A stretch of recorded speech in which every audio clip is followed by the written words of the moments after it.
Did I read somewhere that you don't watch Thomas Pieters hit the ball? The thumbnail for this conversation is from Life of Crime to, Caddy.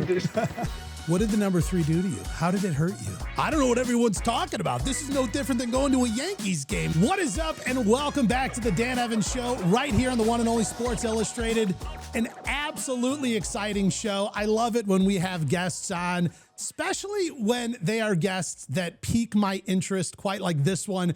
Joining us today is one of the top minds caddying in pro golf. Sheffield-born, Ryder Cup tested, and now on the LIV Golf circuit with Thomas Pieters and the Four Aces. He is a strategist, a data junkie, and co-founder of Caddy Clubhouse. Ladies and gentlemen, please welcome to the show, Adam Marrow. Hey! Thanks. The crowd goes wild. Thanks for having me, Dan. That was almost a perfect intro. But it wouldn't be right for me not to correct you. I wasn't born in Sheffield. Oh, but you were 99% perfect there. So you know what? That's more perfect than my golf game. So I'll take that. All right, then where were you born? Correct the record for the folks here. I was actually born. I'm not from the northern part of the United Kingdom. I'm from the southern part. So I'm more of a London sort of based. All right. Yeah. Well, actually, one of our co-founders was born in Sheffield. So maybe that's where you came a cropper. But, hey, you know what? I'm going to give a firm lashing to my research team here. and here I am quoting wrong facts in the first 45 seconds of the show. So here's the thing. As we go, continue to keep us corrected if anything is off base. No, it's right. If you keep speaking about me like that, that was very polite and very nice of you. Thank you. Oh, well, that's great, man. Well, I mean, I am so curious. There's so much about you I want to learn, I want to talk about, I want to chat about. But before we even get into your life and your story, I am just curious right off the bat to set the stage. What is it for caddying to you that you connect with that? What is it about that role in the world of professional golf that you find interesting, challenging? What is it about that for you? Well, I mean, it's an office. We just mentioned before we came live. It's saying, my office is outside. It changes on a daily basis. The people I meet, the landscapes I go to, the countries I go to. I don't ever feel like have 2 days the same. I mean, yeah, we go back to golf courses year after year, but that's nice. But then you meet the same people, you establish relationships maybe just for a week, and then you move on. And I think it's the ever-changing landscape that we work in. Always possessing different challenges. You might go to a golf course again, but it might be completely different conditions and weather and elements. And very rarely do I ever think, "Oh, I've kind of had enough of this place." I think that's really, the beauty of golf. I mean, a lot of people ask me, like, how do you go play the same golf course? I'm like, aside from the setup changing, it's you change, the environment changes, the weather changes, the people change, and it's even in those similar environments, it is ever evolving. And really, for you as a caddy, am I correct to say that it's up to you to sort of solve that puzzle so the person you're caddying for kind of has an edge on what they're facing that day? Yeah, 100%. I think the longer you caddy, the more you kind of crave the elements change. I mean, we all like a week where there's no wind, there's no altitude, and it's soft greens. We enjoy that. That's all right once a year. Yeah. But like when you go to a place like Mexico City, you get altitude, you get changing weather conditions. There's a famous one where the Amiga European Masters back here in Europe. I mean, that's always a great one. I mean, it's cold in the mornings, it's warm in the afternoons. You're playing 10% for altitude there. I mean, that just like those challenges and those changes are really, really fun. Again, not every week, but it's just nice to get the variety of variables throughout the year. For me, I don't know that I could handle that pressure or trust myself to say, well, I've taken all of these things, this math, these equations, and I am now going to hand over what I think that equals for the person hitting the shot. I mean, how do you develop that confidence in yourself to say, my data and what I have worked out should be true and correct, and I'm going to say this information with confidence?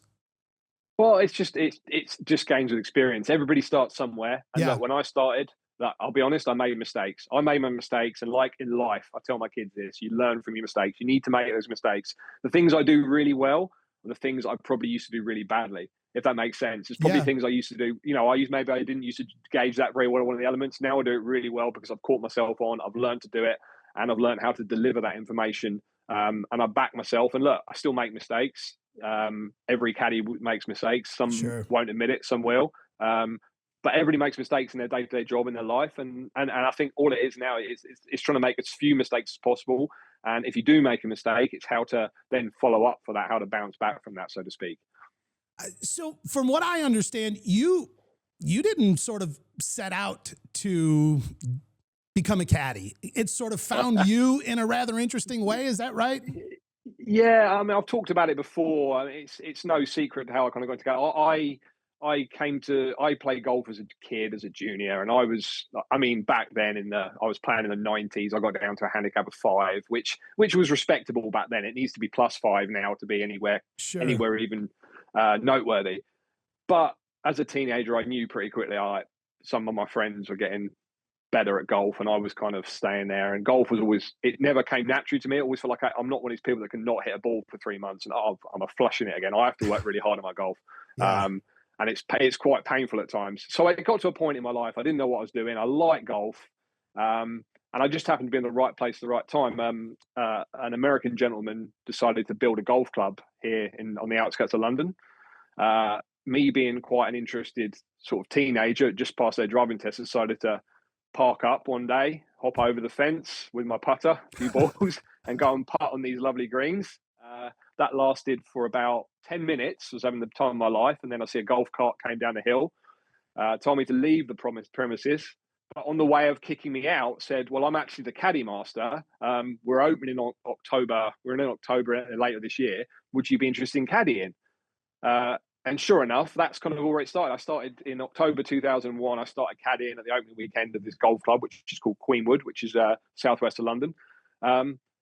And I actually ended up club caddying for the best part of 4 or 5 years until 2005 when I managed to progress out on tour. So I never planned to club caddy. I never planned to tour caddy. I never planned to caddy as a profession, and that's all I've ever done.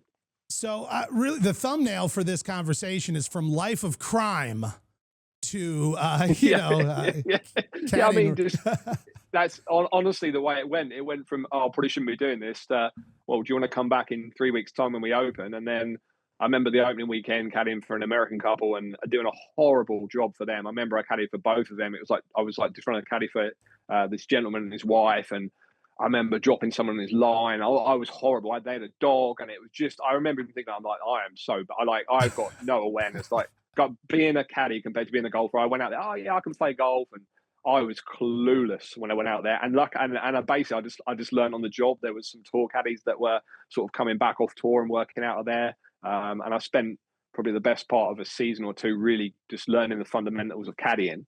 That gave me the foundation just to sort of get a feel for club caddying, really. Was it one of those sort of, I don't know, fun kind of summer jobs where, a bunch of other, kids your age and having fun? And it was amazing. It was just the best. I remember because that was the end of, 2002, 2003, 2004 into 2005 when I actually stopped club caddy. Well, I kind of moved on to tour. Those summers were just, I did 54 in the day regularly. Wow. It was honestly, it was so cool. And it was a very sort of American-based membership as well. And back then, the whole concept of a caddy and having a caddy was so much more Americanized, and they were so keen, supportive of the caddy program. And without that, I wouldn't have ended up where I am today. And then off the back of that, one of my sort of regular guys I caddied for, he kind of semi-sponsored the golfer that I started with. So I got introduced to Ross Fisher through Queenwood at the sort of mid 2005, and then at the back end of 2005, I was fortunate to be around caddy for him on the Challenge Tour, and then off the back of that, we progressed onto the main tour in the end of the year. Moving from club caddying into caddying on tour with somebody who's actually playing professional golf, pursuing it as a career, making their life out of that, was it at that point, did you have enough experience and loops under your belt where you're like, I'm ready for this? Or was it the same No, learning curve all over again and I'm lost? no, that's the thing. And I went out. I went out doing it, and I remember speaking to my parents because I've only been 20. I think I was 20 years of age when I started coming on tour, which is relatively young, and hadn't really travelled. It was only, I mean, God, I think I'd only just got a credit card. Booking website. It was hard. You had to make a phone call to book a flight. Put it that way. It wasn't quite like it is now. And my dad said to me, he goes, go and do it for 6 months, travel, see what you think about it, and go from there. Use it as an opportunity to travel. So I went out there and I'm not going to say I was clueless. I'd been fortunate enough to spend some time with some tour caddies that were based out of my club. Yeah. And they kind of took me under their wing and they really helped me. Two people in particular were really, really helpful and they showed me the ropes. And they kind of put me straight. But yeah, I was under no false illusions. I didn't for 1 minute think, oh, I'm going to go out there and I'm going to be the best caddy. I went out there and I was massively unprepared, but I learned on the job. And fortunate enough, I built enough rapport with the guy I was waiting for where he took a punt on me, like he was like, well, you know what? I know he's learning his trade. I'm learning my trade. And we just had quite a lovely journey together, really. Like, we broke up once in our like 8-year spell together, but yeah, he took a punt on me, I took a punt on him, and it all worked out fantastically well. So you did have some support from home, from family. I mean, because I would imagine, there's got to be that side of your parents. You mentioned your dad. That's like, hey, let's go to college, get a degree, and get a good job, and then you can get a 401k and a retirement plan. And you're like, well, hey, actually, what I was thinking was traveling around the world and doing this caddy thing and seeing if I can make a life out of this. I mean, you had support, you didn't. How did that kind of shake out in the family life? Well, I think I got lucky, Dan. I think the thing is, I went out third in our first tournament, and I made a decent check for back then. So like all of a sudden, and then I went on to the next week. I did like 4 weeks in a row, and I came back and we'd made 3 out of 4 cuts. We'd had a second, a fourth, or something like that. So you come back end of the year and you sit down with your parents, your family, and you're like, well, I've actually made this. Yeah. From doing this. And yeah, okay, compared to today's money in golf, professional sport, it was not a lot, but all of a sudden it started to make a little bit of sense. And it was like, well, okay, let's still treat it as traveling, still living at home. So you're not paying a lot of rent, and let's see where it goes. And then off the back of that, it just snowballed. And the guy I was working for was just working his way up the rankings and becoming better and better. And I was fortunate to be part of that journey. So yeah, all of a sudden it went from being, oh, well, let's do this for maybe 6 months. So we'll do it till I'm 24, 25. I could still go back and finish off any sort of like university degree qualification if I wanted to go down another path. So I was fortunate I had success. I feel like it would have been a very different outcome. I think if I'd gone out there and we'd missed cuts and it was miserable and I wasn't making money, not that I'm a quitter, but I think it probably wouldn't have made sense for me to keep doing it. Yeah, I'm sure that the conversation would have been much more different at home and sort of reviewing the year. If it's like, hey, we are at a major net loss, and how long are you going to keep doing this thing? And maybe we reconsider. Yeah. But there was some success there. It sounds like that almost sort of helped the stars align and helped this path sort of begin to make sense. Really, 100%. Yeah, I mean, it was. I mean, I'm trying to compare it. At the time, my life, I didn't really know what I was doing in my life. I got offered a job I'm lucky where I live near Callaway HQ in Europe, and I live near relatively close to TaylorMade HQ, and both offered me a job just in a production line for probably the equivalent of $20,000. So back then it was like, do I do this mundane, what would have been production line stuff, and then maybe one day get out on tour and like manufacturer's point of view, or do I stick at the caddying? And I guess, yeah, given the success I had early on, it was definitely a leg up for where I am now. What does that feel like inside for you, being put on that stage and knowing that this person who is, betting on themselves as a pro golfer and wants to pursue this, and they've chose me to come along with them to help them do that? I mean, just kind of tell me about that pressure you feel, going into that moment. Well, so straight away, you're the new kid on the block. You're in a new environment. Okay, yeah. So every caddy, bar one or two, is probably, I'll be honest, ignoring you. Like they see, the young guy out. It's an older guy's job. So all of a sudden they shut you out. It's a bit of they see you as a threat. So that's obviously, and then you've got to look at it like the player in question, or any of the players, younger players, they'd have a management company, and the management company would be, well, I've got a good list of guys, they've got experience, this guy's got no experience. So all the odds were stacked against me. Like I probably, there's a lot of people who don't survive when they come out caddying, because the agency or the management company will say, look, we want to take experience, which, I'm not going to say they're wrong. They are Yeah. right. But we've all got to start somewhere. And I think the other caddies and seeing it as rivalry, I get it. It's caddying is becoming a young person's job. I'm 41 and I'm already starting to see young guys come out now. And I'm happy for them. I love it. But I can see at the same time also, I'm not saying I'm going to retire, but I can see the other end of the scale for me at caddying as well, where I don't want to be doing this till I'm 65, 70, limping around a golf course. Yeah. Yeah. Well, this year I had my chance to go to my very first Open Championship. Yeah, and brilliant. Incredible. I mean, just absolutely incredible. Dude, all of those feelings of nerves and nervousness and second guessing yourself or any of that come back in 2009 when you found yourself on the golf course of an Open Championship? Yeah, I mean, I'm trying to think. I mean, my first Open Championship, we qualified for Carnoustie in 2007. Okay. I think Carnoustie, the year, I want to say it was the year, I think Harrington won. He beat Garcia in either in a playoff. Yeah, that was my first Open Championship I caddied in. And I remember when we qualified, I was like, oh, this is cool. But you know what is cool? It's cool seeing how the Open Championship has grown, because the Open Championship then, especially at Carnoustie, was such a relatively small event, seeing how it's grown now. I think I've caddied in 3 Opens at St Andrews and seeing how that's grown. I did the first one at Port Rush. Yeah. And even seeing how that had gone from being a DP World Tour Irish Open venue to being this massive spectacle. And I think, that's really cool. And I know a lot said about, there's so much money in golf and the love of the game, all of that. And I do have to say that I do get quite enchanted by the majors, especially the Open and the Masters.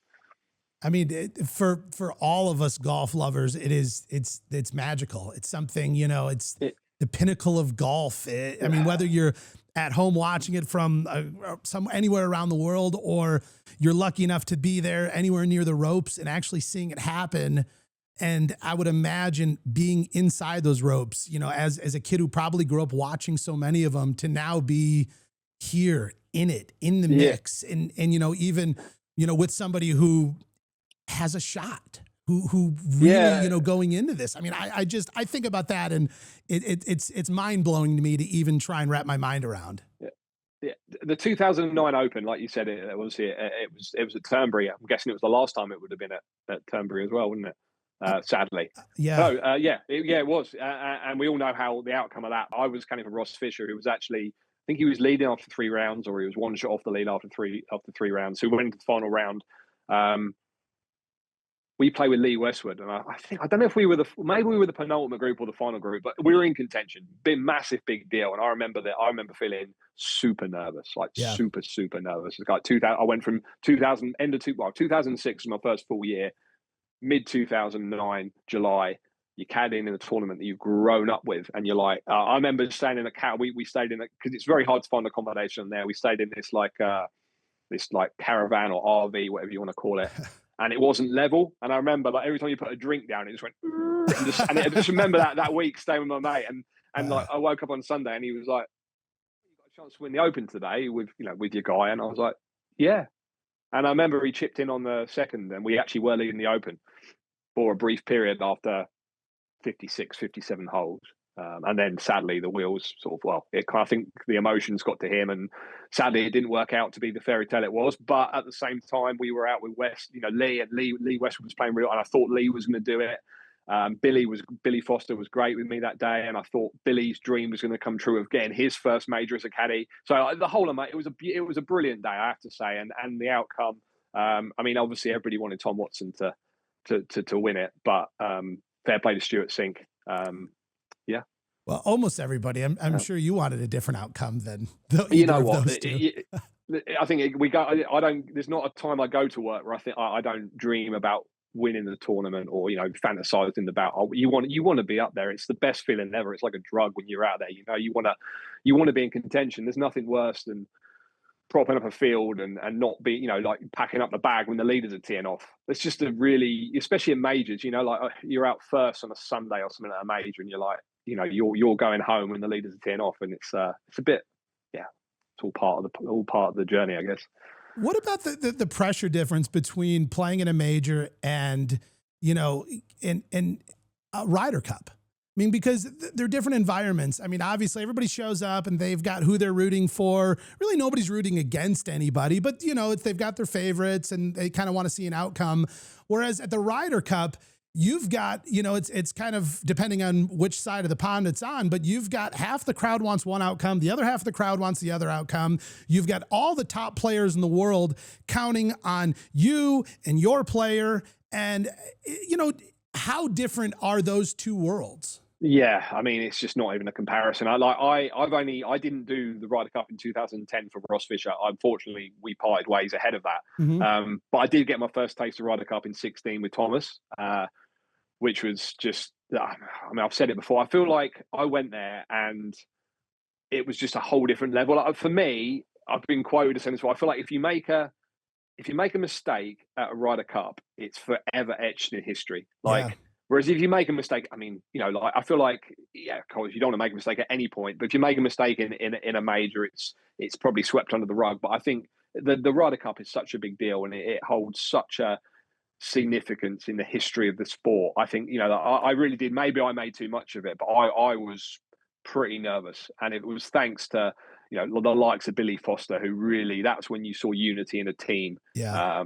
Especially, the caddies. That I'm so grateful to be able to have done that Hazeltine Ryder Cup. And I know we didn't win it from a European side, but to get 4 out of 5 points with Thomas as a rookie, it was, and to play with Rory, and it was just it was an amazing week for myself and Thomas. Although it will be forgotten about, I'm sure, in years to come. But it was super cool.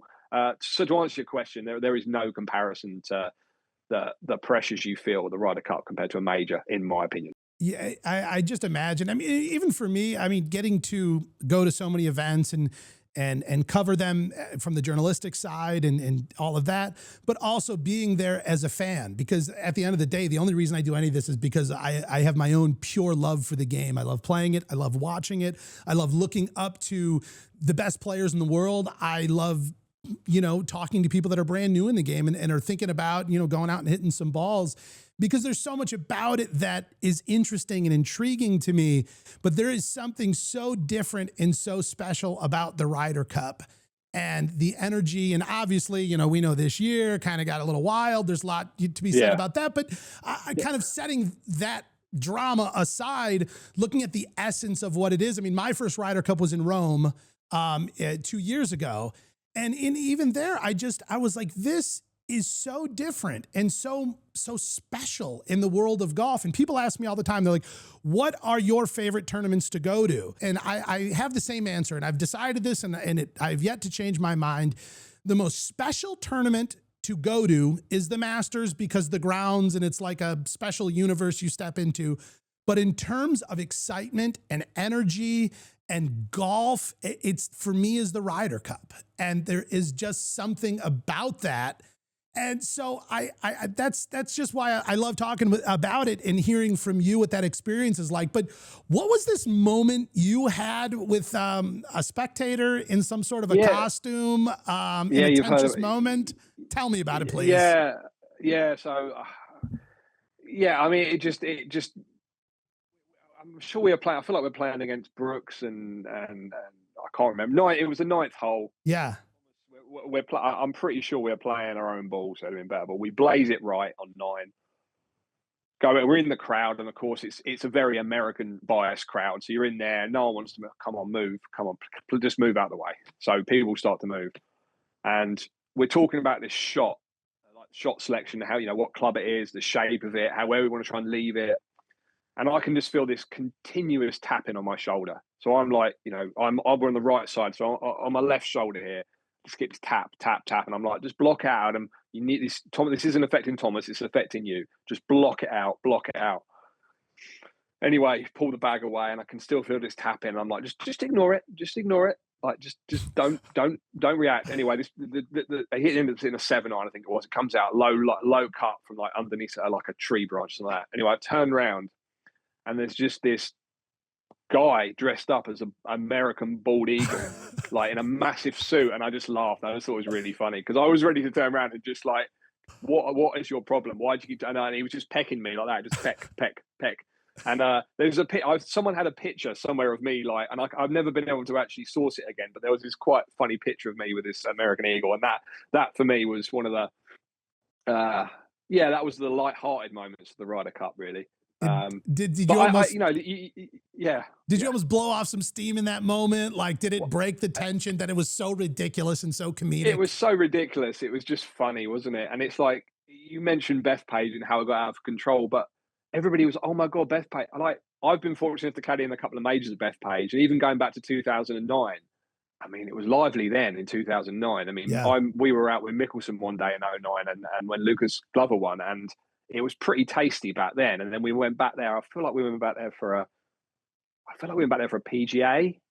Am I wrong? Am I there? I feel like we went back there again. We went there with Thomas probably in like the 18, 19, and then it was lively as well. So like taking a Ryder Cup to Bethpage. What do you expect? Like people, like I even the golfers themselves, like, you surely must have known it was going to be this bad. And I can't, I'm not going to make excuses for some of the things that said. I'm sure there were some horrible things said, but look, hopefully it didn't get too much in the way of what is one of the greatest sporting golfing spectacles, I'd say. Oh, and what I will say is, being there on site, I was chatting with some locals in the media center and whatever, and some of the guys were like, I don't know what everyone's talking about. This is no different than going to a Yankees game, the stuff these guys are saying. I'm like, yeah, but I think you get into the world of golf and taking maybe some certain sports behavior and bringing it over, all of that. But what I will say is I wanted the U.S. to win. Of course, we all, that's fine. We get it.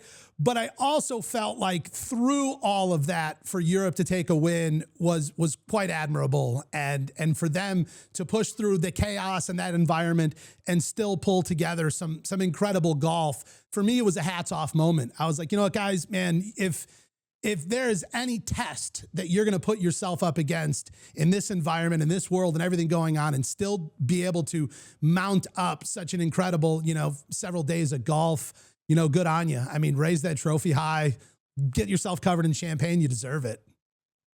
You know what? I think with all what's going on, we don't need to go into the politics of golf, but thank God for the Ryder Cup. Yeah. I mean, honestly, it's what's holding us together, and let's be fair. Yeah, we need it. We need the Ryder Cup, and if last year's edition, the Ryder Cup wasn't evidence enough, then I don't know what to say. So I'm so curious. You talk about your career and kind of moving through different players, and now you've been with Thomas Pieters for quite a while. But how do those transitions go? Is it? I mean, I imagine it's all different, but is it? My boss fired me? Is it we're, sort of more like we had a breakup? Is it amicable? Is it a discussion? How do those transitions tend to go? They tend to go probably not very nice, if I'm being honest, Dan. Yeah. Like, I mean, there's it's a tough one, isn't it? It's part of it's just part of the job. There's not many industries in the world where you can be fired at the drop of a hat and get no severance. Yeah.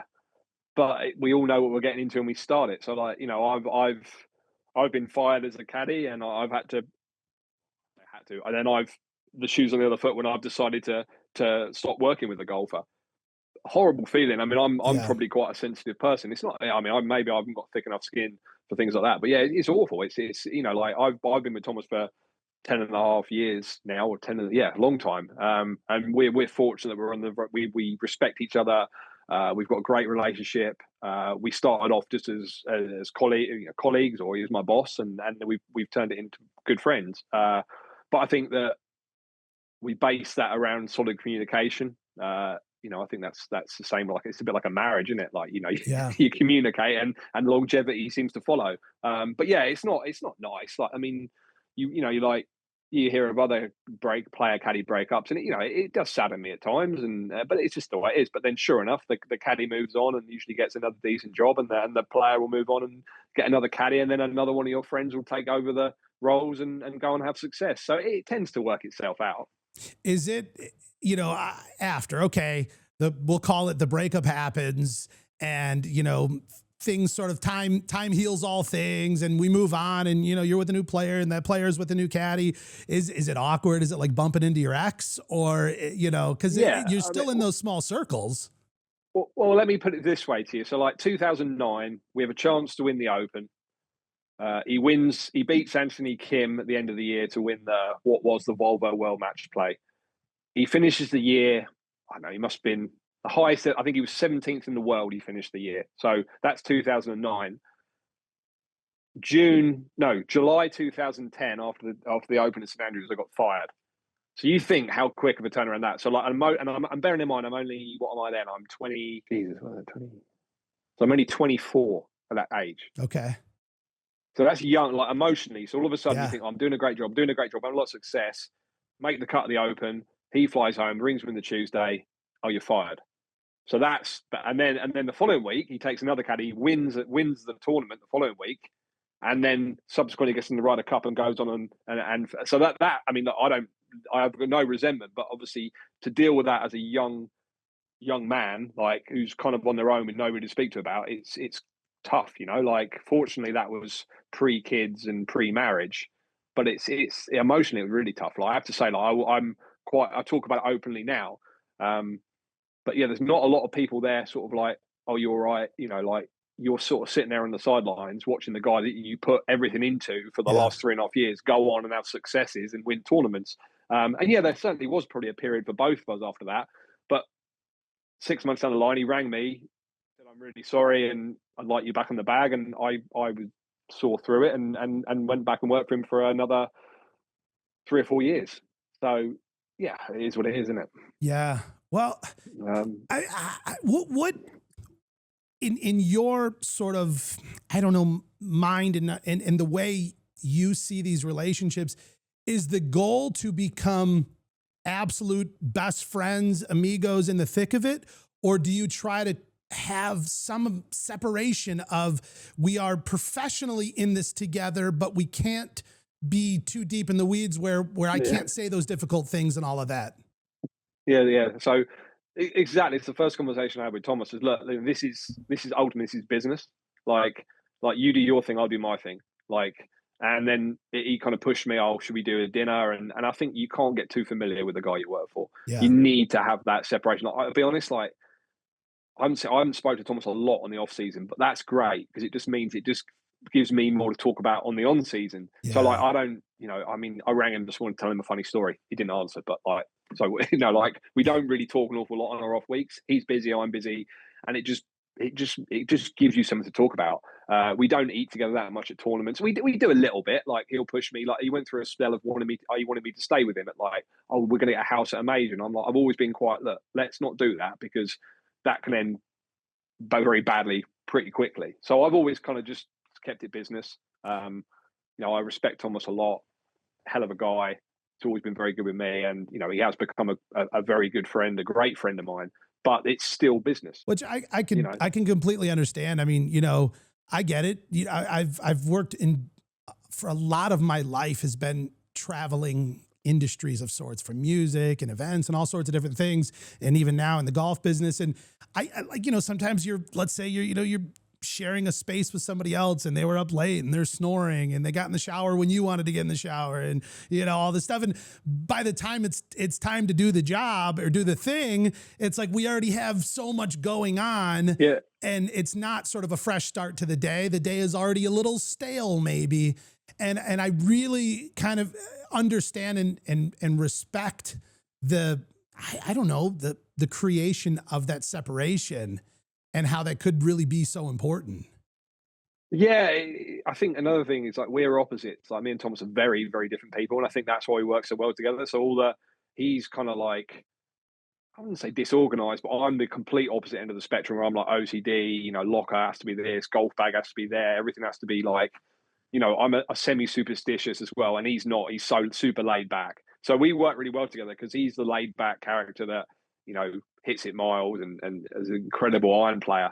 And I'm like that. Oh no, what? We can't use Titleist threes. We don't use threes because that's my superstition. Yeah. And this is funny because he's like, He's like, really? I'm like, I just can't use threes. I'm sorry, we just can't use tightest threes. So we use tightest threes only in practice, and that's something like, like he's like, I don't care, but I'm like, well, I do. Can we just do it this way, please? And just little things like that. There's Yeah. intricacies that you wouldn't believe. Like our locker looks like, if he's in our locker, there's stuff everywhere, and I'm like, I can't go through the week looking like that. We need to sort this locker out because it's just chaos in there. But I think that's what, honestly, I think that's why we work so well together. Yeah, and I think because we're different people off the golf course as well, it gives us that. He does things like I wouldn't dream of doing, and then vice versa. And it's interesting. We kind of live through each other a little bit. I feel like I probably connect a little more with the messy, chaotic lifestyle of Thomas, because that is so me. You should see the backseat of my car is like empty boxes of golf balls, and there's like tees rolling around on the floor and some golf shoes. But I'm like so on to the next thing, and it's like, man, we got to go. It's not like I prefer it that way. Of course, clean would be nice, but I don't have time. We got to go. We got stuff to do, But then you go like in my wife's car, for example, and it's like everything's where it goes, and the Kleenex are in the nice little holder and the whole thing. But again, that's sort of those dynamics where if we were exactly the same, and I'm sure similar with you, if we were the same person, this wouldn't work. We're not filling in each other's missing portions. Exactly, and I'd say when it comes to compatibility with like a player caddy, it's all very well the agent having an opinion and saying, "Oh, this caddy did a great job for this player." Like it's a lot more to that than meets the eye. Like it's a really hard thing finding a player caddy match and one that lasts. And I think that's why so few probably don't last that long. I mean, I'd say the average is definitely shy of 3 years. But it's a really hard thing, there's not many industries where you kind of can just take a punt on somebody and kind of hope it works out, yeah, me and Thomas got lucky. I think we've certainly hit it off, and we've kind of broken the mold for player caddy relationships in terms of the longevity. That is certainly not normal working for somebody over 10 years. But yeah. What did the number 3 do to you? How did it hurt you? I don't know. I don't know why number 3s, but it's like, I don't know. When I started working with Thomas, he didn't like mark balls up or anything. I'm like, well, what number balls you use in practice? And he's like, I'm like, no. Let's just use unmarked 3s in practice. And then we've got the 1s, the 2s, and the 4s for tournament. And for me, that just works well. So we're fortunate every week we go on there, you get hand delivered tightest Pro Vs to the locker. And I just pull out the 3 sleeves of 3s, and that'll do us for the first few rounds. Although this year, 4 rounds on LIV, it might get a bit interesting. I might need to maybe get some high numbers or get an extra dozen. Get the whatever, the 8 through or whatever, Yeah. But no, I don't know why, Dan, and honestly, it's just little things like that. But yeah, it's our golf bag at times can look like an absolute, someone's just ripped through every pocket, zips open and all that. But it does make me smile. I know every time he takes a fresh glove out, he looks at me when he does it. So he takes a fresh glove out the side pocket, and it comes in this lovely little bit of foil, which is pretty terrible for the environment, by the way. And he just pushes it back in the bag, and I'm like, I just go straight in there, take it out, and put it straight in the trash can because I'm like, I can't live with that. And he smiles. I know, and it's funny because we've been together that long. It's just the little things. He just knows he's pushing my buttons, but I see the funny side of it, and so does he. So, and I love that it's in a place you can't see it, but it's there. And it's there. Yeah. It's but he's it's funny little things like that I'd never even think about, but that's an example of it. Thinking about Thomas making the transition to LIV Golf, are you included in that decision? Are you any part of it, or do you get an email saying this is where we're working this week? How does that go? No, I mean, no, Thomas. I mean, I think if I'd already worked for Thomas for a long period of time, 7 years. So Thomas was always going to ask me my opinion after 7 years. Yeah. Which he did, and I gave him my opinion. But I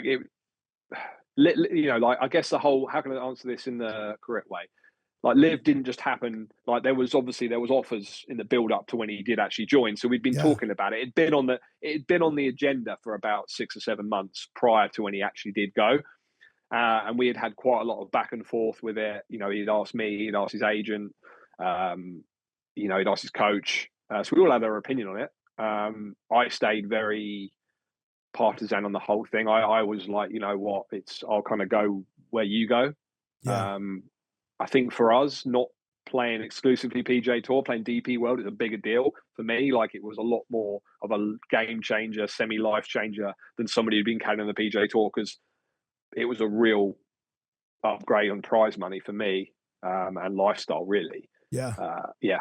So yeah, he did. Yeah, he asked my opinion, but ultimately it's his decision, and that's what I always say to him. Like you are the, it's your team. You're in control of the team, and you need to make those decisions the best you can. But they're your decisions. It's the same. It's no different to if we're out debating a club or a yardage or a decision on the golf course.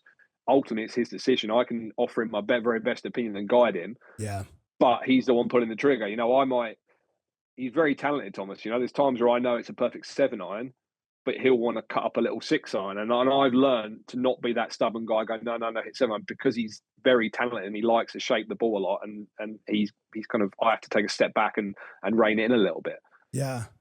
Well, how was that the environment change? I mean, going from, all of your previous experience caddying, it's other than, Ryder Cup moments, but it's sort of a one-man show. It's this golfer trying to overtake all the rest of these golfers, and we do as good as we do, and that's where we land, and this is the prize we get, and that's it. Now transitioning into an environment that has a team aspect where, of course, I want my player to do the best out of everybody, but at the same time, there is a team aspect, and I also want these other 3 players to do well because that is advantageous for us too. Is this like we're a team, we're all in this together, we're sharing notes, or is it, hey, let's head out there and I hope you guys do great, best of luck, we'll see you at the end? That's a really good question. I have to say, really good question, because ultimately we all start golf really because it's an individual sport, don't we? We've all, everybody involved with LIV has all started off playing golf because it's an individual sport. Yeah. Players, caddies, we've all worked in that environment, apart from the exception of when you go and play team golf like a Ryder Cup or a President's Cup. But yeah, I like what you're saying there. For me, it was a difficult transition because all of a sudden it's gone from everything's just Thomas Pieters. You work for Thomas, you shut it down, you go and do your thing, but then it's like there's commitments with the team, and like you say, you've got to sort of share notes a little bit with some of the other caddies, which is fine, and then you've got the whole team. So yeah, for me, it took me a good season, and there's a lot of distractions that's coming out because you want your guy to perform. Yeah. But then you've got somebody from the social media saying, "Oh, can he do this?" And you're thinking, well, he can do that, but he needs to work on his putting for another 20 minutes first. So as a caddy, you have to learn how to. I know he needs to do the social media thing for the sake of the team. I'm all for the team, but he needs to prioritize his putting drill because that's going to help his performance. So it's just, as a caddy, I've had to learn how to manage his situations a bit differently because you need to understand the team's angle, why they need him to do those commitments. But at the same time, you just have to find a good balance. So I think that's another thing I've learned since being on LIV is how to try and balance everything and handle different elements of the team coming at you. Is there like a caddy war room where you guys are like putting, I don't know, like typography maps on the wall with yarn and markers, or is it more like, hey, over on 17, it kind of doesn't break as much as you thought, I'll see you out there? You know what? I think there's some teams it's really quite nice. Some teams are really quite close knit. You see it, there's certain teams that have got a really good, their unity and the caddy bond is incredible. And then there's other teams that are just a bit more laid back and they all do their own thing, but they all perform really well. So there's no right or wrong there. I think there's guys that just do their own thing and they all come together and produce the right result. But at the same time, there's some great caddy teams that are they just do everything together. They socialize a lot. They'd go and walk the course together. So yeah, there's just different. There's just a very different levels of quite a unity between all the teams. Yeah.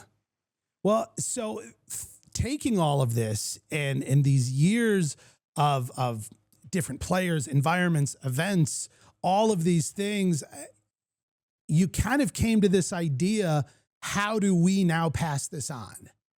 And you put together something called the Caddy Clubhouse. Is this correct?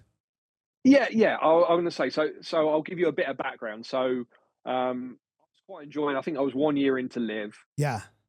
And a couple of my colleagues, I've caddied with them for a while. They contacted me and said, "Oh, we'd like to speak to you about, we've got this idea we want to speak to you about." Anyway, they called me up and said, "Look, we want to try and create a pathway into caddying." Yeah. And I said, "Okay." And they said, "Yeah, we want to create, we feel like, caddying on tour is not accessible. It's a closed shop. You get no help. There's no correct way. There's no training. There's no way of breaking through if you want to, or no way of pursuing a career in tour caddy. And I said, well, I kind of see legs in it. Let me have a think about it. And then I kind of went back to them and said, well, look, I'm more on the page where I club caddy at heart, and I think there's a huge inconsistency in club caddying, and I think there's a way that we could try and elevate and enhance the golfer's experience at a club level. So working more with club caddies. So we came together. I'm kind of a bit more on the club side of the business. Mm-hmm. They're more on the tour side of the business. And essentially, what it is, it's started out now. It's an online training tool for either tour caddying or club caddying. Which has now morphed into sort of semi-recruitment, which is now morphing into an app, a booking app for caddies. And that's kind of where we're going. So I guess we've created a bit of a community as well. So like there's been times in my career where, for example, when I got fired, I had no support. Whereas now we've created this network where if somebody's had a bad day or they've got fired, they can go onto our community and they can ask members for support. So I think that's really cool. So we've created a community. I'm not saying that, hey, sign up to our business and you're going to get a job counting the PJ Tour. You're unlike it. You're not. That's not what I'm trying to say. I think it's just giving you a slight. How can I put it? It's probably putting you through the first year of going out there and learning on the job. So it's just giving you a bit of a head start, giving you an opportunity to maybe pick up a job at a qualifying school or wherever, or at amateur level, to then progress out on tour. But I think that's it's such, I don't know, to me it seems so needed. I've been members at different clubs that have caddy programs, and I've been, I've played around, and sometimes these caddies are mentored and have a great program, and they're learning and sort of learning from the caddies that have been doing it. They're learning from the club pros. In other ones, it just seems like they're just thrown out there, and it's up to the actual person, the player that they're caddying for along the way at some of these clubs, to kind of guide them and be like, hey, bud, don't stand there. Don't do this. Or, hey, could you do this for me and that for me? And I get it. Like, for me, in the love of the game, I don't mind. It doesn't bother me. It doesn't ruin my experience because I enjoy the game. I'm here to enjoy it in all aspects of it. But at the same time, it's like, well, so this young kid who's kind of trying to get into it, they're hoping that they get thrown in with some people that are going to give them some good pointers, and they might ruin some rounds. They might make some rounds. And so to think about that, there is a place, a resource to be like, okay, I now am getting what this is about. I now kind of understand where to move, where to be, what my goal is, and how I kind of do this thing. I mean, I don't know. I think it's a really cool thing you guys are doing. Thank you. Yeah, it's for me. I see a lot of people paying a lot of money for green fees these days. I think the green fees have just gone astronomical at the moment. You pay $400 or $500 to go and play a really good golf course. It might be your one day a year where it's a present, it's a gift, it's a special occasion. You go out there, you pay $400, you spend $100 on food, so you're $500 in. You have a caddy that it's a bit like I say, it's a bit of a lottery. Is he going to be good? Is he going to be bad? I mean, they're the person, that's a touch point you're going to spend the most time with. Yeah. They have the ability to make or break your day. And I think that's the big thing for me. It's just the inconsistency. I mean, look, don't be wrong. I've been fortunate to have a few club caddies and they've been fantastic. I've had some great days out, but then I've seen it the other way around where I've had some pretty shitty ones and it's kind of sport my day. And I just think it's more, you're always going to have your great caddies. It's just the guys down here, we're trying to elevate a little bit just to make it more consistent across the board. So you're not going out and you're not going to be, oh, am I going to get a good caddy? I'm going to get a bad caddy. So it's just about bringing the standard up and trying to make it more consistent, Dan, really. That's what I would like to do at club level. That's how I see it. It's sort of kind of from what I was looking at, there's sort of two pathways or two parts to the program, where there's the pathway of learning to be a club caddy, but then there's the pathway, like you said, that your partners are developing that is really more geared towards making your way into caddying, for guys pursuing it professionally. Yeah, and I think the beautiful thing, I think what they've done there, I mean, I've helped with it, but I think it's a fantastic product they built there, and I think it's really good, albeit a niche product. But I think the beauty of it is we're creating some really good caddies from that tour, and then then we're able to use them to like create a hybrid where they can go and become club caddy. So like they're bouncing, they might be caddying a qualifier, they might be caddying a Q school or wherever, and then they can go back and they can do corporate days, club that and we're using them from that element to try and reinforce our club caddy inside of it. So yeah, it's super exciting. It's a young business. It's only been going a year or so. I'll say I'm really excited about the app. The app's kind of a whole new thing. It's going to be like I don't want to use like a booking system for caddies. We're trialing it in the UK in February and in the Middle East. And well, hopefully from there, everybody if you want a caddy in years to come, you're going to be able to hit a button and get a caddy, and that caddy is going to be of a certain standard. Did I read somewhere that you don't watch Thomas Pieters hit the ball? You look away. I don't know why someone made a big deal about this, but I don't know. My eyesight's not what it was, and I don't know why. There was a Belgian journalist brought this up to my attention. I said I've never even thought about it, but no, I do watch Thomas Pieters hit the ball, but there's times where I just really enjoy watching the club go through the turf, and that sounds really. There's just times where I just like to test myself to see, because then I just use the acoustics of the shot and think, oh, that's a good shot, it's a bad shot. And that might sound really messed up, but I'm a bit of a golf pervert at heart, and well, I'm so lucky to work for a really good ball striker. Yeah, because he is like an unbelievable ball striker. I've witnessed. Oh my god, I didn't even mention this early on. We got to play around together. I was participating in a pro-am for the LIV Golf Chicago, and I got to play the front nine with Thomas, the back nine with Dustin Johnson, and so we got to play 9 holes together. So please, I want to include the fact that I've witnessed this, and it is beyond impressive. It is impressive, and I think I probably worked for him for long enough, and I was like, hey, you know what? I'm just going to see if I can. I'm going to watch the club. I'm going to listen and watch, and I'm going to see. And I'm going to see if I can. I'm going to see if that's a good, where that's going to end up. And I was probably just doing something stupid like testing myself. But no, I do watch Thomas hit the ball 99% because that is kind of my job. Yeah. And also from a health and safety point of view, I need to be, if I need to shout 4, I need to shout 4. So sure. It's probably in everybody's interest that I track the golf ball like I should. Well, when I was reading it, I was like, this seems odd. Like I'm sure there's like a reason behind this. Like, well, no, I'm not watching him take his swing. I'm focused on the flight of the ball because we got to be able to find that thing. It's, a lost ball is not ideal for a professional in a round of golf that matters. I knew there had to be something there. I think I pinpointed it. I think he went through such a hot spell. Yeah. I was just like, it was an incredible feeling. It just when you're caddying for a guy, it's just going unbelievably. I had so much confidence in his golf swing and his ability that I was like, I don't need to watch this. I know this is going to end up 20 feet, from like the middle of the fairway, and sure enough, it did. And maybe that's where it all stemmed from. But I remember a Belgian journalist made probably a bit more of it than it actually was. But it's I thought you were going to bring something else about.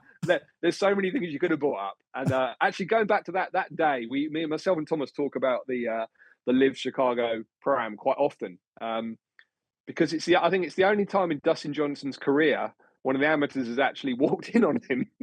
Because I don't know if you remember the third gentleman in the group. Yeah. I don't think he completed the back nine, did he? And I remember that DJ was quite, oh wow, like I've never played with anybody that's not actually completed the round before. I think he went in after maybe 12 or 13 holes, didn't he? Yeah, he did.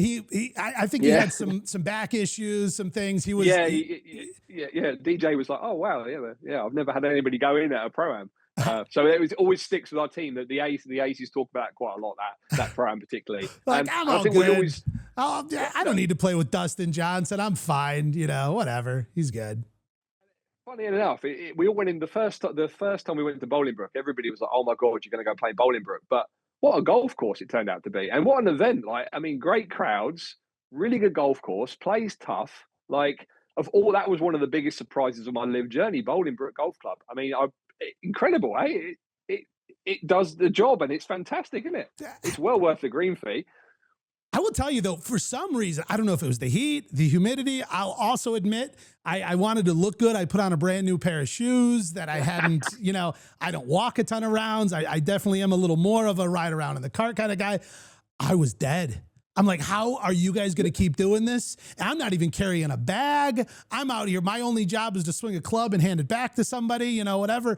I was getting like a cramp in my hamstring, like the whole thing. I'm like, it's a lot. And of course, pro-ams move a little slower because you know, I get it. I think we ended up, at the end of the day, it was like a 5.5 or 6 hour round, you know, waiting for all these other, you know, amateurs out trying to find their balls and that.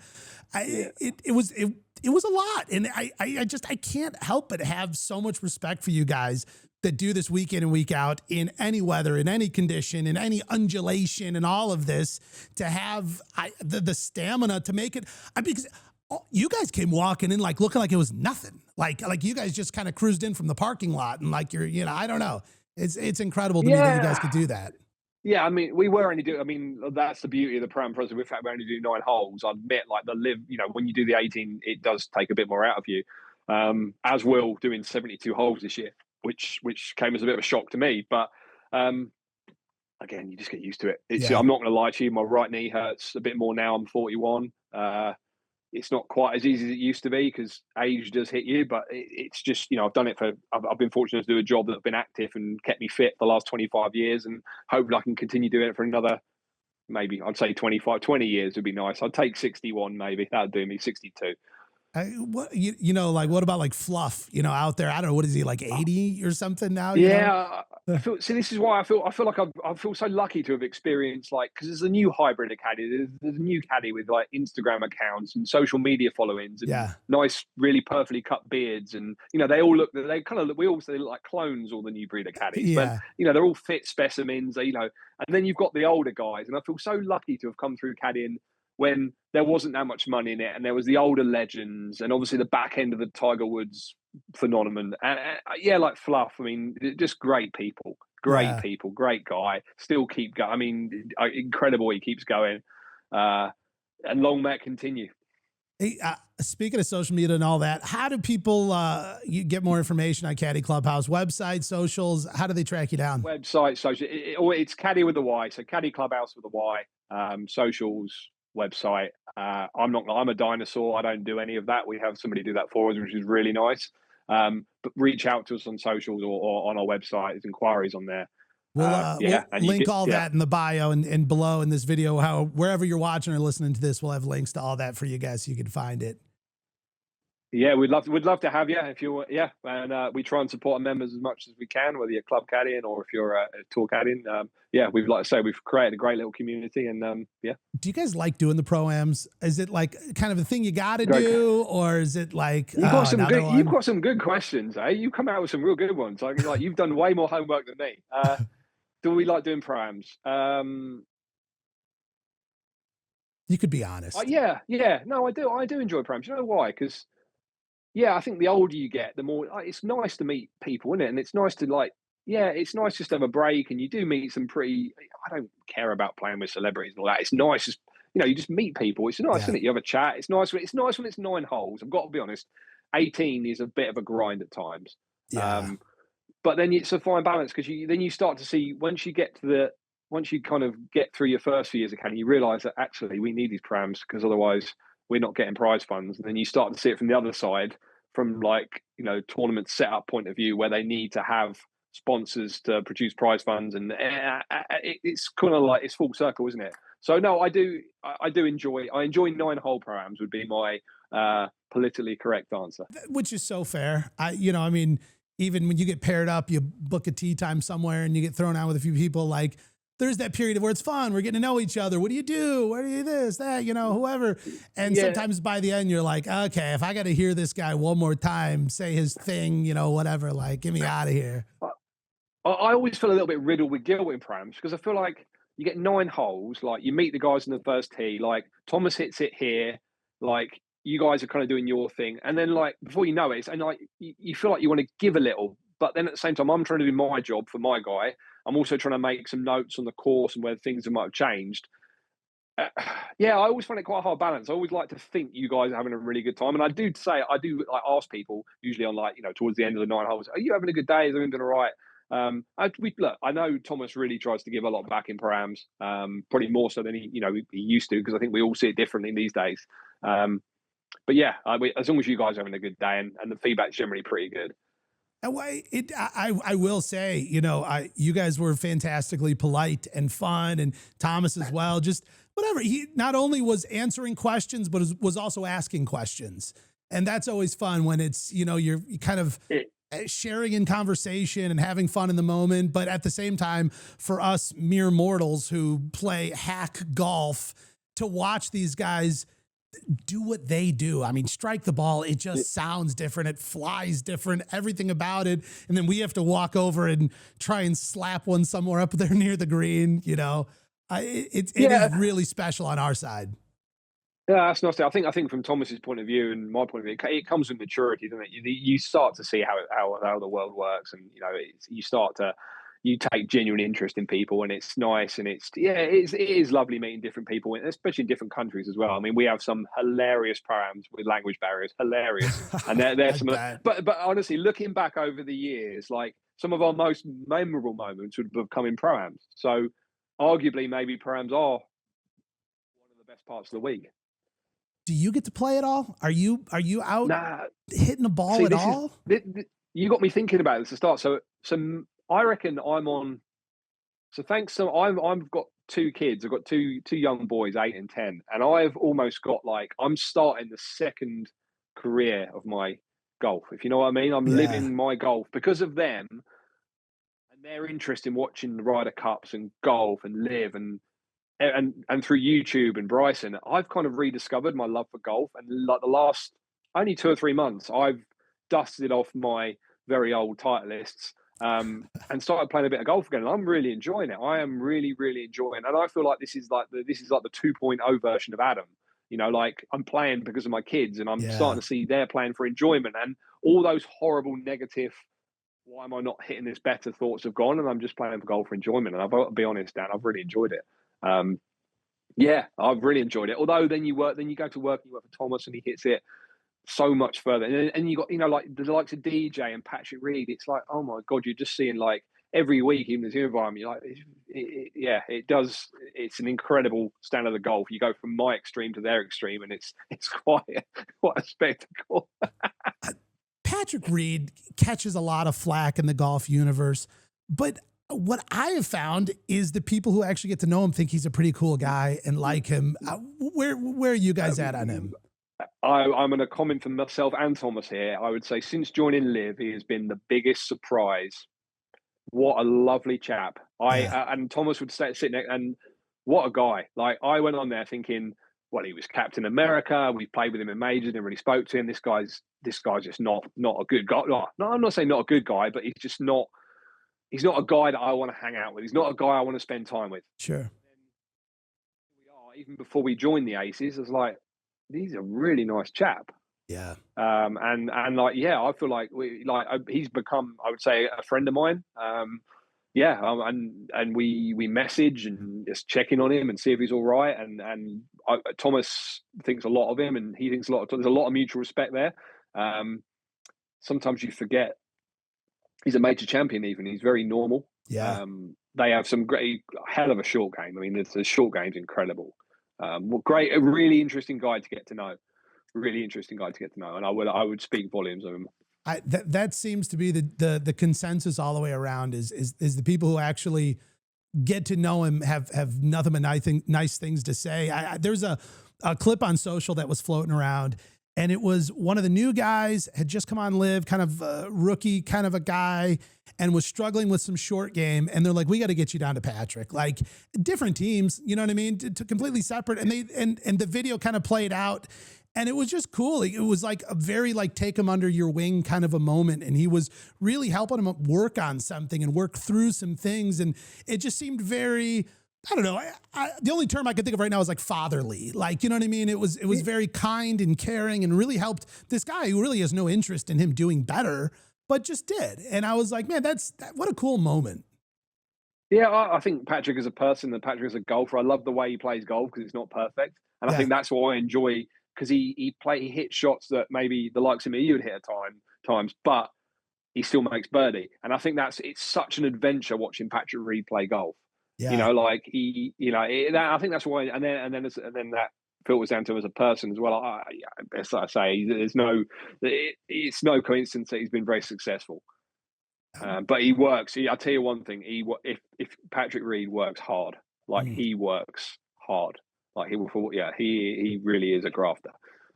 You've got a little more time before a season kicks off. Do you, I don't know, go carry heavy stuff for like 10 miles to get, yourself back in the groove, or old hat, give me the clubs, we're fine. We could do it, any day of the week. No, I'm getting a bit old now. I have to do yoga now a little bit because my wife's got me into that because my body is getting a bit more. I think when you've been right side dominant for 25 years of carrying a golf bag, it does start to, for the first time in my life, it started to catch up with me. So I am. Yeah, you're a bit more conscious about what you eat and doing a bit of exercise and stretching and all the boring stuff that when you're in your 20s and 30s and people say, oh, you should do that, and you never do it. I'm starting to kind of realize, I probably should do a bit of that. So no, I'm not going to call it conditioning, but I am making a conscious effort to try and be a bit fitter than as fit as I can be, given the fact we're doing 72 holes. Yeah. Because the schedule comes quite thick and fast, Dan. Like, I thought about this last night and I was like, oh wow, we're doing 5 events in 7 weeks. Yeah. Start the season off. We do 2 on, 3 away. And, the season goes quick on LIV, and the travel, no matter where you sit on an airplane, you're still tired and you're still jet lagged. You know what I mean? It's thick, fast. The intensity, the honeymoon period with LIV is definitely over. Like, we first came out, it was all like rainbows and all that. People the people have really stepped it up out there. You need to prove yourself. You need to keep your cards. You need to step up on the team. It's not just fun all the time. It is a proper intense working environment. You feel that in the locker room, you feel that on the golf course, you see that as soon as the shotgun goes. People are really, really giving everything now. That's great. Well, I look forward to making my way back out to a few more LIV tournaments this year. Hopefully I'll get a chance to say hi to you. Thanks for coming on the show. This has been fantastic. I appreciate your time, man. No, thanks for having me. And like I say, great questions. I really enjoyed it. It was, it'd be nice to see you again at a LIV event. Well, again, folks, if you want to find out more, Caddy Clubhouse, Caddy with a Y, socials, website, the whole thing, check it out. I think I am so inspired by caddies who have really taken it on to do more than just, I don't know, chase my ball out of the tree line, but be a part of what is professional golf. And you've done that at the highest level. So thanks for letting me poke and prod, and you kind of given all of us a peek behind the curtain, man. This has been awesome. Cheers, Dan. Thanks for having me on. All right. We'll see you soon. Take care, man. How cool was that? I don't know. There's just something about professional golf and that world. And I think a lot of times we forget the role that caddies play in all that, because it really is, it's a team effort. Even though we look at the leaderboard and we see the top names and these guys and even girls out there fighting for it on the highest level. But the only way that is possible is with these caddies that dedicate and devote their life to this. And I can't help but be so interested. And I could have gone on for 2 more hours, but whatever. We got to end the conversation at some point. So, man, that's Adam Marrow. This is the Dan Evans Show right here on Sports Illustrated.